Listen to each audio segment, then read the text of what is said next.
Guys, welcome back to my YouTube channel. मैं ज्योतिका आप सबका स्वागत करती हूँ मेरे यूट्यूब चैनल मोज़ेक गैलरी में। आई होप कि आप सब बहुत अच्छे होंगे। मैं भी बहुत अच्छी हूँ। और आज की वीडियो जो मैं बनाने वाली हूँ, आप टाइटल में पढ़ा ही होगा, that how is the life in a rented room. तो आज हम इसमें बात करेंगे कि आप अगर एक रूम रेंट पे लेना चाहते हैं, अगर शिमला सिटी में ही लेना चाहते हैं, तो क्या ऐसी चीज़ें हैं जिनका आपको बहुत ध्यान रखना पड़ेगा। अगर आप एक रेंटेड रूम में रह रहे हैं तो आपको अपने मनी एक्सपेंसेस कैसे एडजस्ट करने हैं, आपको कैसा रूम कहाँ पे मिलेगा, क्या बजट रहेगा। मैक्सिमम लोग यही सोचते हैं कि हमें जो है शिमला जाना है, स्टडी के लिए जाना है, जॉब के लिए जाना चाहते हैं, या अगर फैमिली के साथ भी आ रहे हैं तो भी आपके लिए यूजफुल वीडियो होने वाला है। तो आप इस वीडियो में लास्ट तक बने रहें। गाइस, मैं जब पहली बार शिमला आई हुई थी तो मुझे सबसे ज़्यादा जो प्रॉब्लम आई थी वो आई थी एक अच्छा रूम ढूंढने में। यहाँ पे यूजली अच्छे रूम नहीं मिलते हैं, और अगर मिलते भी हैं तो उनके बहुत ज़्यादा रेंट होते हैं, जो कि एक नॉर्मल मिडिल क्लास फैमिली के लिए जो है एडजस्ट कर पाना थोड़ा मुश्किल हो जाता है। मेरे साथ भी यही प्रॉब्लम हुई थी। बहुत टाइम के बाद अभी 1.5 साल में मैंने 4 रूम चेंज किए हैं। फाइनली मुझे एक बहुत अच्छा रूम मिल गया हुआ है, तो इसके लिए मैं थैंकफुल हूँ। और मुझे ऐसा लगता है कि शायद पहली बार जब भी कोई शिमला आता है तो उसको ये प्रॉब्लम फेस करनी ही पड़ती है। अगर तो आप आ रहे हैं अपनी फैमिली के साथ, आपके पेरेंट्स आपके साथ हैं, सब लोग हैं, तब तो पेरेंट्स ही टेंशन लेंगे कि कहाँ रूम लेना है, किस बजट का लेना है, तो वो सब उनकी हेडेक है। लेकिन अगर आप आ रहे हैं सिंगल जॉब करने के लिए मेरी तरह, या फिर अगर आप भाई बहन आ रहे हैं स्टडी वगैरह के लिए आ रहे हैं, तो थोड़ा सा मुश्किल हो जाता है, क्योंकि यहाँ पे एनवायरनमेंट का नहीं पता होता है, एरिया का नहीं पता होता है। फिर कहीं पे रेंट जो है वो नॉर्मल रहता है, कहीं पे बहुत ज़्यादा होता है, तो थोड़ा इशू होता है यहाँ पे। बट चलिए एक वीडियो में क्लियर करती हूँ कि आप कैसे इस इशू को रिजॉल्व कर सकते हैं। तो सबसे पहले मैं बात करूँगी, अगर आप यहाँ पे आ रहे हैं तो आपका मंथली इनकम कुछ भी हो, आप 7 से 8 हज़ार रुपये मान करके चलिए कि इतना आपकी पॉकेट में होना चाहिए, अगर आपको यहाँ पर रहना है, स्टे करना है। अगर आप घूमने आ रहे हैं तो मैं ये बात नहीं कर रही हूँ, घूमने का एक अलग बजट रहता है, उसकी क्वेरीज भी अलग होंगी। लेकिन अगर यहाँ पे जो है रेंट पे रहने है, और रेंट पे रहने के लिए आपको एक रूम लेना है, अपने मंथली एक्सपेंसेस जो भी आपका आता है, राशन वगैरह का, बिजली पानी कूड़ा हर चीज़ का बिल लगता है यहाँ पे, तो उसके लिए आपको 8 से 10 हज़ार, अगर आप एक अच्छा वेल फर्निश्ड रूम लेना चाहते हैं तब। और अगर आप एक सिंपल सा रूम ले लेते हैं, नॉर्मल सा कोई भी आपको रूम चल जाएगा 3500-3000 का, तो फिर आपको तब भी 7 से 8 हज़ार रुपये अपनी पॉकेट में रखने पड़ते हैं। देखिए, अगर शिमला मेन सिटी में रूम लेना है, तब तो आपको ये समझ के चलें कि आपको एक सिंगल रूम का रेंट ही 6 से 7 हज़ार रुपये देना पड़ सकता है, जिसमें आपका अटैच वॉशरूम किचन होगा, और साथ में जो एक अच्छा वेल फर्निश्ड रूम होगा। तो 7 हज़ार सिंगल रूम का मान के चलें।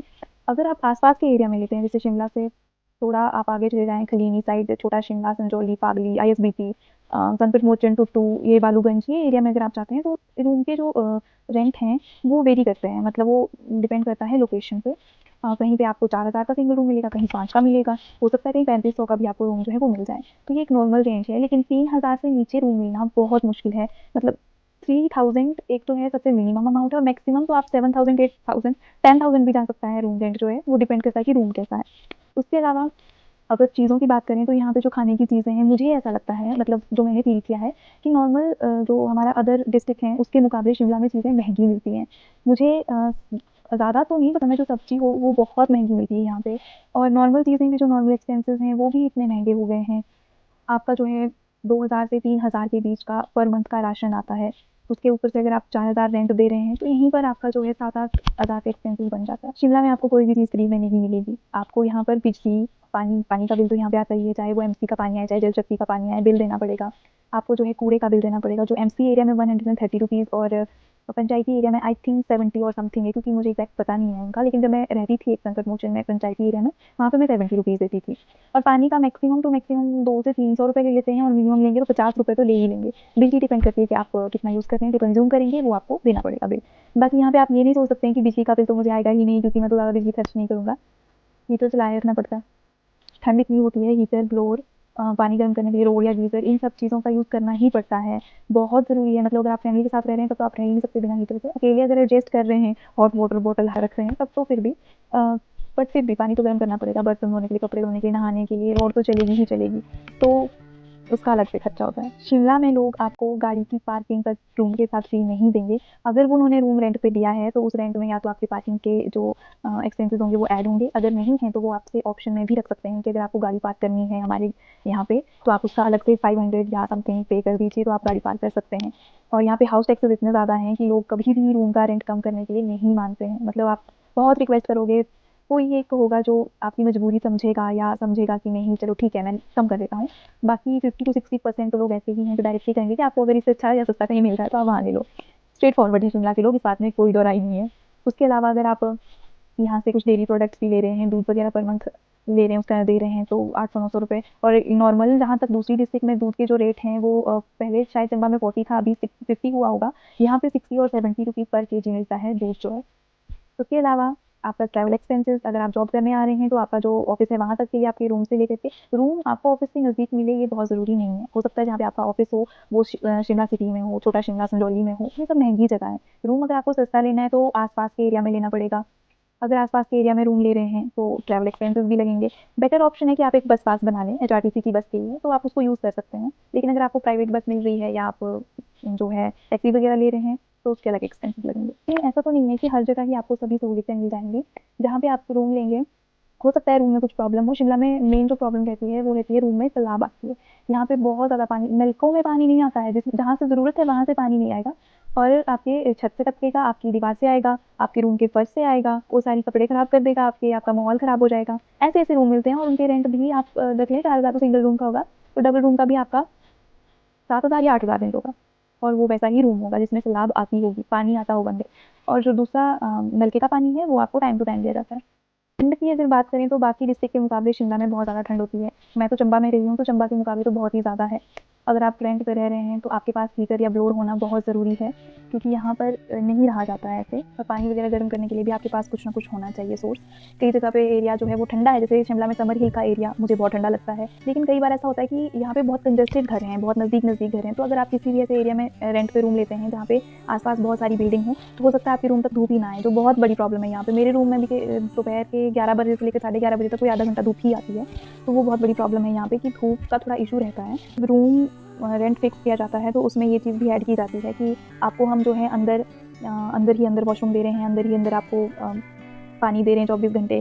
आपका धूप में रूम है, इवन धूप के लिए भी एक रेंट में पैसा जोड़ा जाता है कि आपको जो है धूप वाला रूम दे रहे हैं, क्योंकि यहाँ पे धूप वाला रूम मिलना एक बहुत बड़ी ब्लेसिंग होती है। मिलते ही नहीं है बहुत सारे रूम। अगर मिल गया है एक अच्छी बालकनी वाला धूप वाला रूम, तो उसके तो फिर ऐसे होता है कि लोग कहते हैं कि हाँ मेरा रूम थोड़ा महंगा, लेकिन मेरे रूम में धूप आती है। इसके अलावा अगर यहाँ पे आपको एक अच्छा रूम मिल रहा है जहाँ पे आपको कबर्ड मिल रही है, बेड मिल रहा है, अंदर वॉशरूम अगर स्टैंडिंग सीट वाला है, शावर तो खैर यहाँ पे लोग काफ़ी कम लगाते हैं, लेकिन अगर मिल रहा है शावर भी और किचन में भी कबर्ड्स वगैरह हैं, तो उस रूम का रेंट तो उन्होंने बहुत ज़्यादा रखा होता है कि हम आपको सारी फैसिलिटी दे रहे हैं। बाकी जो एरियाज़ में पानी की कमी रहती है, पानी का एक फिक्स टाइमिंग रखी होती है। हालांकि टंकी में पानी आता रहता है, MC से भी आता है, जल शक्ति से भी आता है, लेकिन शिमला में कभी 3 दिन के बाद भी पानी आता है, कई बार गर्मियों में 3 या 5 दिन के बाद पानी आता है। तो लोगों ने स्टोर करके रखा होता है ताकि जब भी ज़रूरत पड़े तो वो अपने जो जितने भी रेंट पे उन्होंने रूम दिए होंगे सब रूम को भी इक्वली डिस्ट्रीब्यूट कर सकें ज़रूरत पड़ने पे। तो वो आपको एक टाइमिंग दे देते हैं कि आपको सुबह के 7 बजे पानी छोड़ा जाएगा, आधा घंटा के लिए आपने वो उसमें भर लेना है। स्टोरेज के लिए कुछ ना कुछ ज़रूर रखना है रूम में, पानी की बहुत दिक्कत है।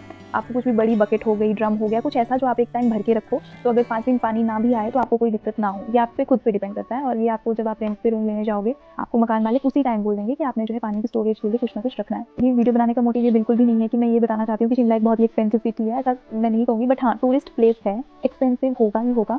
तो अगर आप आ रहे हैं तो आपको ये चीज़ें समझ में आनी चाहिए कि जब मैं वहाँ जा रहा हूँ तो क्या एक बजट है जिसको मैं प्लान कर सकता हूँ। बाकी शिमला घूमने के लिए बहुत खूबसूरत जगह है, बहुत प्यारी जगह है, लोग भी बहुत अच्छे हैं। ऐसा नहीं कहूँगी कि लोग बहुत बुरे हैं। हाँ, थोड़ा-सा ये रहता है कि अपने पैसों को लेकर के बहुत यहाँ पे लोग स्ट्रिक्ट टाइप के हैं कि हमें रेंट चाहिए, एडवांस में चाहिए। यहाँ पे हमेशा एडवांस में रेंट लिया जाता है। ऐसा नहीं है कि मकान मालिक एकदम से आपकी डोर पे आ जाएँगे कि मेरे पैसे दें, बट हाँ, आपको वो पहले ही कह देंगे कि यहाँ पे एडवांस चलता है।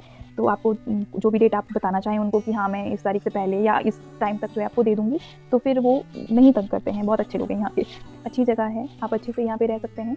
लेकिन अगर ऐसा है कि अगर आपको नहीं पता चल रहा है कि मेरे पैसे कहाँ से आ रहे हैं, कहाँ जा रहे हैं, तो बहुत मुश्किल हो जाता है, बहुत टेंशन हो जाती है। क्योंकि यहाँ पे पता नहीं चलता है कब आप मार्केट में गए और सोच के गए थे कि मैं 100 रुपये की चीज़ खरीदूँगी और 1000 रुपये खत्म हो गया। ऐसी जगह है शिमला, मतलब बहुत बहुत अच्छी जगह है। टूरिस्ट के लिए तो बहुत ही अच्छी जगह है, लेकिन जो रेंट पे रहते हैं उनके लिए थोड़ी-सी एक्सपेंसिव हो सकती है। मुझे ऐसा लगता है कि मेरे लिए शायद मेरी इनकम के हिसाब से या जिस माहौल से मैं पहले आई हूँ, जिस जगह पे मैं रेंट पे रहती थी, उस हिसाब से अभी ज़्यादा खर्चे हो जाते हैं। तो इन सब चीज़ों का ध्यान रखना है। बाकी वीडियो अच्छी लगी है तो लाइक कर दीजिए, आप सब्सक्राइब कर लीजिए चैनल को। आगे भी अगर आप चाहते हैं कि इस तरह की कुछ और वीडियोस मैं लाऊं, अगर आप लोग भी सोच रहे हैं यहाँ आने का, यहाँ रहने का, तो क्या चीज़ है जो आपको लगती है कि आपको और इलेबोरेट करके जाननी है, तो आप मुझे वीडियो के कमेंट में सजेशन दे सकते हैं। मैं आपको उस टॉपिक पर वीडियो बना करके कोशिश करूँगी, अगर नॉलेज हुआ तो ही बना पाऊँगी, बट पूरी कोशिश करूँगी कि बना पाऊँ उसमें वीडियो। बाकी तो thank you and have a nice day.